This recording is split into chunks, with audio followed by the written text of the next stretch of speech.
इस वक्त हमारे समक्ष है बालाघाट सिवनी संसदीय क्षेत्र से सांसद डॉक्टर ढाल सिंह बिसेन सर हमारे समक्ष उपस्थित है। सर, हम आपसे ये जानना चाहेंगे कि भारत विकसित संकल्प के अंतर्गत जो विकास कार्य जो आप लोगों ने किया है आपके संसदीय क्षेत्र में, किस प्रकार के विकास कार्य है उस बारे में आप बताइए। क्योंकि सबसे पहले तो आपको बताऊं कि आपको धन्यवाद दूं कि आपके माध्यम से देश की जनता तक बालाघाट लोकसभा की बात पहुंचेगी।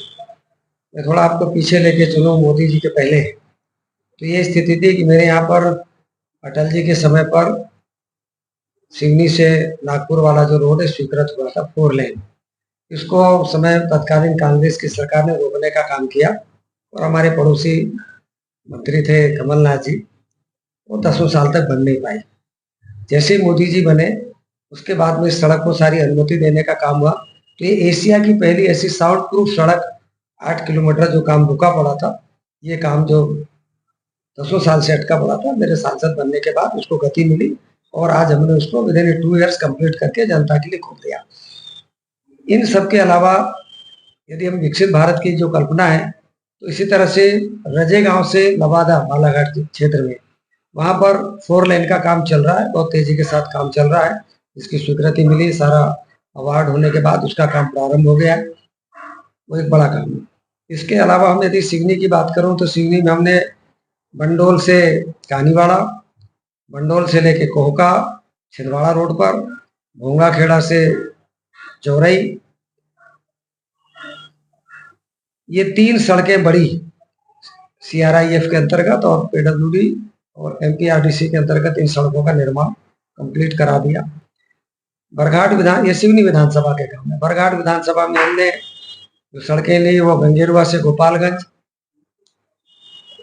2 पुरानी सड़कें अटकी पड़ी थी, टेंडर होने के बाद भी वर्षों से काम नहीं हो पा रहा था। वो था हमारा धर्मकुआ से धारना और बरघाट से कानीवाड़ा। उन सड़कों का काम भी पूरा किया। चौड़ीकरण के अंतर्गत MPRDC की जो हमारी प्रधानमंत्री सड़क के अंतर्गत है उसमें हमने रैयतवाड़ी से लेकर के बरघाट और एक नई सड़क का निर्माण किया जवनारा से लेके गंगेरुआ तक। तो ये इस तरह से सड़कों का जाल बिछाने का काम किया। इसी तरह से बालाघाट जिले में भी हर विकास खंड में प्रधानमंत्री सड़कें बनाने का काम हुआ। मैं उतनी लंबी सूची आपको इतने कम समय में नहीं बता, पर एक बड़ा काम, चूंकि आप जानते हैं कि बालाघाट जिला नक्सल प्रभावित जिला के अंतर्गत आता है, तो नक्सल क्षेत्र का भाग है हमारा बैया, लांजी, कुछ परसवाड़ा का भाग और कुछ बालाघाट का। ये पूरा जंगल के किनारे किनारे का जो सराउंड है, 256 करोड़ रुपया हमारे देश के यशस्वी गृह मंत्री आदरणीय अमित शाह जी ने स्वीकृत किया। तो 33 सड़कें और 17 बड़े पुल 256 करोड़ के स्वीकृत किए और आज लगभग उन सारे कामों का पूर्णता की ओर है। तो इस तरह से नक्सल प्रभावित क्षेत्र में बहुत बड़ा सड़कों का और पुलों का जाल बिछाने का काम किया। इसी तरह से एक सड़क रजे गांव से लेकर लांजी तक जो स्वीकृत थी पर बन नहीं पाई थी, उसको भी कंप्लीट करा दिया। तो सड़कों के क्षेत्र में आप चाहे कटंगी हो, वारासिवनी हो, बालाघाट हो, लांजी हो, परसवाड़ा हो, भैया हो, पूरे क्षेत्र में काफी सड़कों का काम हमने किया। तो इस तरह से एक आवागमन सुलभ करने का काम किया। अब आ जाए हम रेल के ऊपर। तो रेल का यह था कि अटल जी ने हमारे नैनपुर से लेकर छिंदवाड़ा तक का रेल सैंक्शन किया था। उसी समय पर गोंदिया से जबलपुर हुआ था, छोटी रेल लाइन हुआ करती थी हमारे यहाँ, और वो रेल लाइन भी कंप्लीट नहीं हो पाई थी। और जब हमारे प्रधानमंत्री मोदी जी बने, जब उन्होंने पैसा आवंटित किया, और आवंटन कितना मिलता था साल में, 20 करोड़ रुपए का, 12 करोड़। उस हिसाब से लोग कहते थे कि इस गति से मिलेगा तो 30 साल में भी ये रेल लाइन नहीं बन पाएगी। और आदरणीय मोदी जी को धन्यवाद देना चाहूंगा कि उन्होंने हमारे सांसद बनने के बाद जिस तेज गति के साथ पैसा दिया, 1-2-3 साल के अंदर में हमने बालाघाट में भी सरना से लामटा के बीच में एक एनवायरमेंट के कारण से उसका काम अटका पड़ा था, उसकी अनुमति दिला करके उसको भी कंप्लीट करा दिया। तो आज जो गोंदिया से जबलपुर रेल लाइन चालू हो गई, नैनपुर से लेकर के छिंदवाड़ा तक रेल लाइन नहीं बनी थी, वो रेल लाइन काम चालू होगी। सिवनी का स्टेशन जो हमारे एक छोटे स्टेशन के रूप में था, एक बहुत बड़ा भव्य स्टेशन अमृत स्टेशन के अंतर्गत है, उसका निर्माण काम जारी है। बालाघाट का स्टेशन भी अमृत स्टेशन के अंतर्गत लिया है, जिसका भी 26 तारीख हमारे देश के यशस्वी प्रधानमंत्री जी इनका शिलान्यास करेंगे। क्योंकि स्वीकृत तो पहले हो गए थे पर सूची में नहीं आ पाए थे, और 38 हुए थे पर 33 की सूची जारी हुई थी, जबकि हमारे 5 पहले ही हुए थे, सिवनी, छिंदवाड़ा, बालाघाट, मंडला और नैनपुर। पर इस सूची में छूट गए थे जब पिछला लोग भूमि पूजन किया था, तो उनका शिलान्यास करने का काम अभी पता है। तो आज मैं कह सकता हूँ कि इतना रेल लाइन का जाल बिछ गया, आज सिवनी के लोग सीधे दिल्ली और भोपाल से जुड़ गए। अभी बहुत सारी ट्रेनों की डिमांड है, उधर शहडोल के लिए गाड़ी चलने लगी। इसी तरह से बालाघाट का भी ट्रेन जो है हमारा काशी संगम तमिल संगम काशी ट्रेन हमारी प्रारंभ हो गई।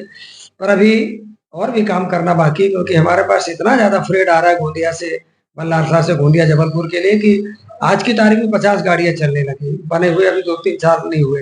तो हमारा दोहरीकरण की दिशा में भी पूरा एस्टिमेट बन के भारत सरकार के पास प्रस्तुत हो गया। और जिस तरह से मोदी जी ने कहा कि मैं तीसरे कार्यकाल में हम रेल को 3 कॉरिडोर के रूप में जो परिवर्तित करेंगे, तो मुझे उम्मीद है कि ये भी हमारे सेकंड लाइन का हमको कॉरिडोर मिलेगा, क्योंकि इसमें फ्रेट और यातायात के हिसाब से यात्रियों का भी दबाव है और फ्रेट का भी दबाव है।